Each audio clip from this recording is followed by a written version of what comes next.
building a temple of praise. And these are the days of the harvest.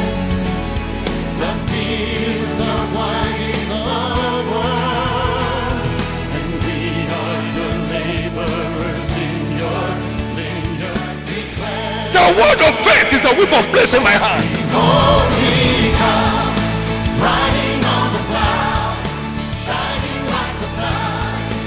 At the trumpet call, lift your voice. If you hear unto believe, out of Zion's hill salvation.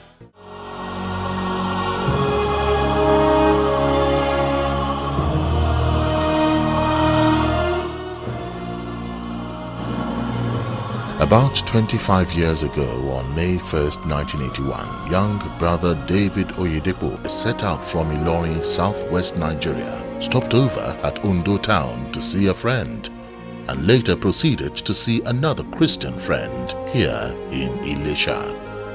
He met the absence of his friend, but this disappointment turned out to be a heavenly visitation in disguise. As he turned to leave, the Holy Spirit told him to seek a quiet place because he wants to speak to him. In obedience, Brother David located this place, which was by name International Hotel. That was how I got into that place. And the place was contrary to its name. It's international by name, but a rural setting altogether. There was steel chairs in the room, steel chairs. Everything was hard. So, but I knew I had to be there. Knelt down to give thanks to God, and that was it. The next 18 hours, I was before the Lord in a dramatic vision that seems like yesterday, up till now to me. And the Lord caused me to see an array of men. I wasn't sleeping. I wasn't dozing. I wasn't in a trance. It was an open vision. I saw them with my eyes passing and groaning, agonizing, sobbing, weeping.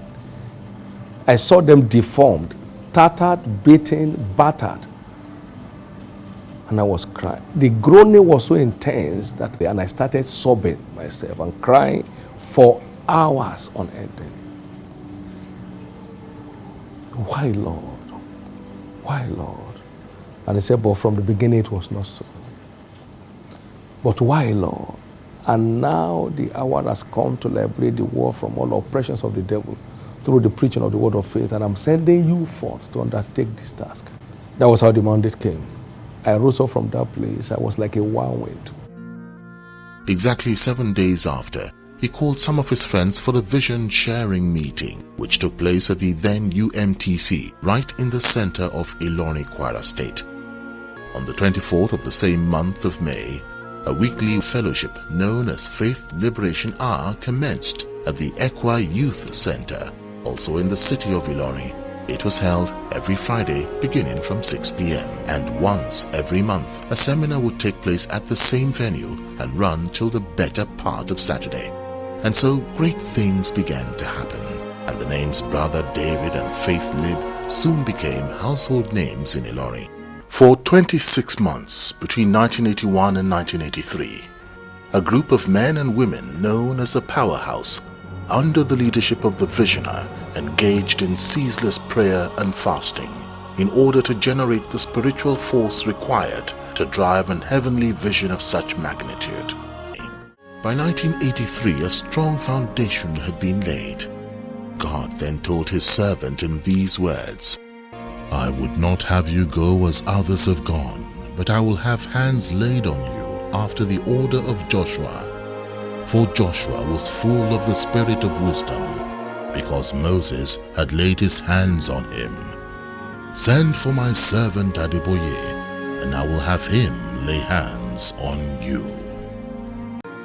And so on the 17th of September 1983, Brother David was formally commissioned into full-time ministry by Pastor E.A. Adeboye, General Overseer of the Redeemed Christian Church of God, at the African Hall, University of Ilorin Mini Campus. 2 days later, Reverend Oyedepo as he was then referred to before he was ordained bishop in 1988, Bishop David Abioye, who is today the Vice President of the Living Faith Church worldwide, after embarking on a week-long program tagged Revival and Healing Week, God further instructed him that he wanted a church planted here in Kaduna. Every weekend for 16 consecutive weeks, Reverend Oyedepo would drive for 7 long hours in his Volkswagen Beetle car from Ilorin to Kaduna to minister, and still return to Ilorin for the weekly fellowships. By the 11th of December 1983, the Living Faith Church was officially inaugurated, and by January 1984, average attendance was 6 people. Arise, get down to Lagos, and raise me a people. So he had to leave Kaduna for Lagos to continue with the work. The church arrived in Lagos July 1989 at a leased property on New Era Road, Iyano Ipaja. Moved to its own property at Rajioba Street, also in Lagos, in 1992.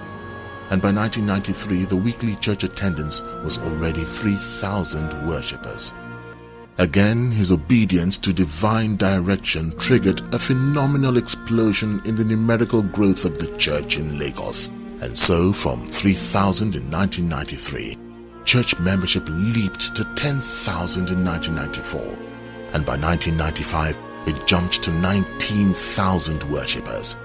In 1996, there was another 10,000 leap, and the church recorded a whopping 29,000 church membership.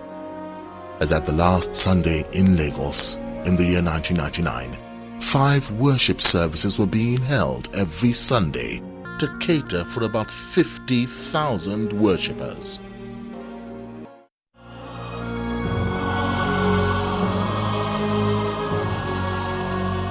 The move to Canaan land began in 1996 with a search party. Initially, the choice of this place as the world headquarters of the church did not look like a wise one, especially to people with natural eyes. But with a supernatural view and on the platform of divine direction, winners won again. We are preparing to dedicate the Winners Complex 30th of December. God was speaking to me that he was still going to relocate us. It was a paradox. By the time they were bringing me here in 1996, I think January or whatever time, I was very upset. No way. If you think we're going to farm, it's church we're talking about, we're coming and coming on. They didn't get there. I said, no way, this can't be. We almost had to turn back. But because there were about 4 cars, following, so let's go ahead. We got to the place. I was convinced in my heart that this can't be the place. Anyway, let's give thanks to God for the efforts thus far. I was to see before they would start negotiation. And as we stood up to give thanks to God, God spoke very clearly, this is the place. To be the largest single church auditorium in the world. A house in a state which provides accommodation for church staff. The church secretariat, which is the main administrative seat of the ministry. Camp houses. We resumed here with 530 acres of land, 1999. But right now it has blown far beyond that. We are still acquiring. Today, for instance, a deal for 200 acres extra was added to what has been added before, and then we are already doing some fencing now of several other acres that is going on. So it's a growing city. Large portions of the land also accommodate the educational arms of the ministry, which have over the years been attesting to the socio-economic relevance of the liberation mandate. Kingdom Heritage Schools, for instance, have been providing excellent education at the nursery and primary level for over 3 years. Blessed with highly committed and dedicated teachers who teach in classes with an excellent teacher-to-pupil ratio. Faith Academy, the secondary school arm of the ministry, also manifests the exploits of faith in all departments. Founded by the mission in 1999, Immediately after arrival in Canaan land, Faith Academy is a unique blend of sound intellectual training and spiritual excellence, as students also partake in the weekly services at Faith Tabernacle. The science laboratories are also well stocked with facilities that promote effective teaching and learning. At a time when the whole world was still marveling at the exploits of faith as authenticated by the Liberation Mandate, Covenant University arrived on the scene.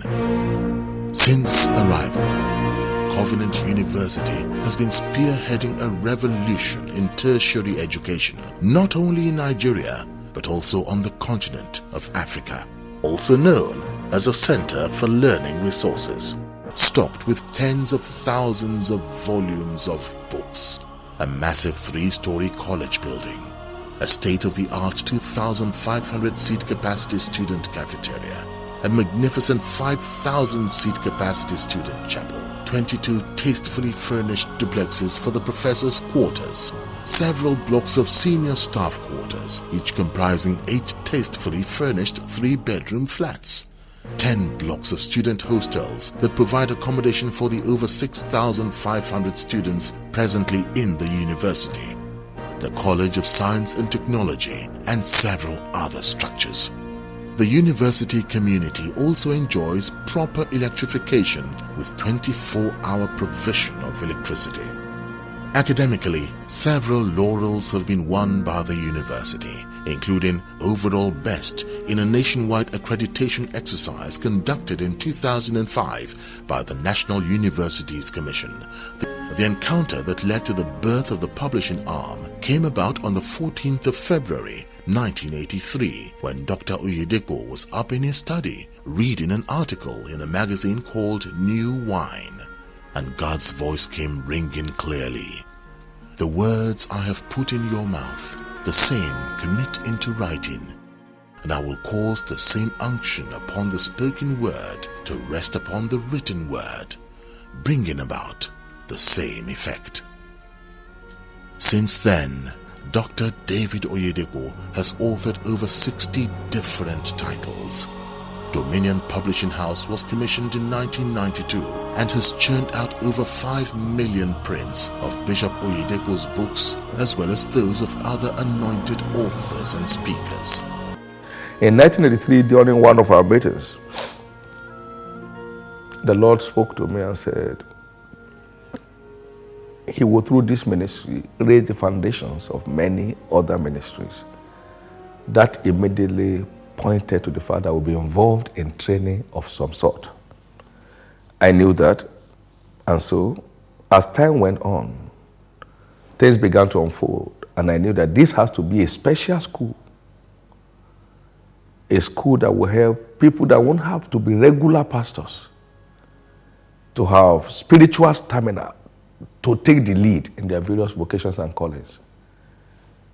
So we're the first, I believe, that began this liberal spiritual leadership training program in this country, where you don't have to resign your job to go to school.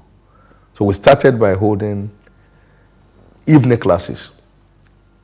Word of Faith Bible Institute began in Kaduna, September 1, 1986. City of Abuja, the Federal Capital Territory of Nigeria, the presence of winners is so heavy. The Living Faith Church Abuja, under the pastoral care of Bishop David Abioye, Vice President of the Living Faith Church Worldwide, attracts worshippers in their thousands from every part of the city. The capital city of Rivers State, South Nigeria, the word of faith being preached has been triumphing and generating ceaseless testimonies. The senior pastor in charge of the winning flock in Port Harcourt is Bishop Joseph Ebohime. In Kaduna, northern Nigeria, from where the church ministry took off formally, the word of faith has never ceased to triumph. Multitudes in their thousands throng the garden of faith every week to have their fill of the ever-fresh word of faith being declared by God's anointed servant, Bishop Thomas Aremu. The fertility of the Liberation Mandate is also clear for everyone to see in the city of Warri Delta State, South Nigeria. With Bishop Dixon Olorunda sent to deliver word of faith in that city, the liberation effect of the commission has never ceased to answer. The same attitude of fearful praises to God, typical of the winner's family everywhere, is evident at the Living Faith Church Warri.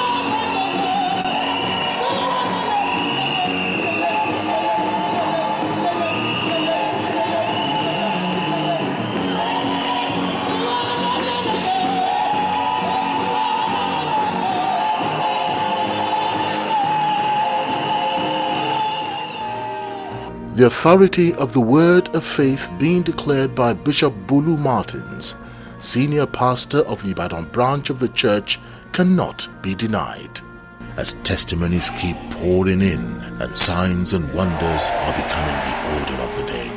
In spite of the expansive nature of Ibadan as the second largest city in Africa, the physical presence of the church at Orita Bashorun can be felt through the entire parts of Oyo State.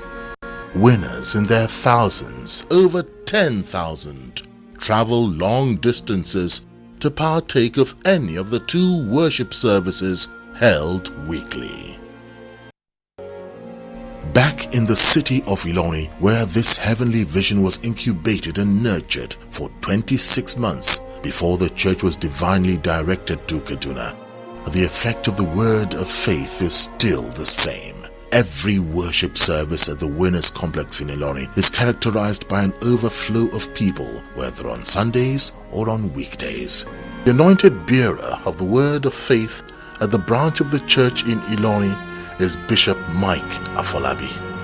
There are several other locations in this fashion across Nigeria where the liberation mandate is thriving and flourishing greatly. I believe that this Silver Jubilee anniversary for the Winners family worldwide is sure to mark the end of every struggle and everything they have long waited for. By divine time and season, it's their turn to walk in the realities of their testimony. And as long as we remain committed to our source, acknowledging where the happening is coming from, and celebrating the source of the happiness, it will never end. His lovely wife, Pastor Mrs. Faith Oyedepo, has stood solidly by him and has been one of his greatest blessings in the work of the ministry. They were in courtship for 6 years. I caught this heavenly vision in the course of our courtship when we were preparing to be married. And she was the first human being that had me share this vision after coming out of that place. She's been such a pillar of support from that time till date. Highly spiritual woman,